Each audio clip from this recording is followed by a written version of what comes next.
It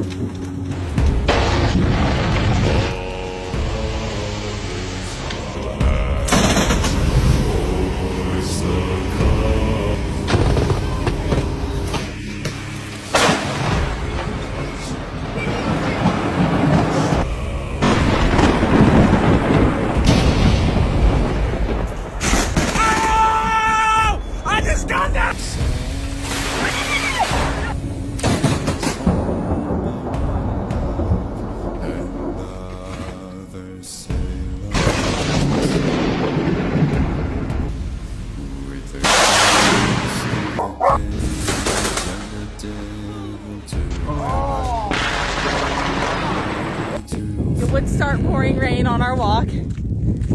Hey sister. Ah! Hey sister. Ah!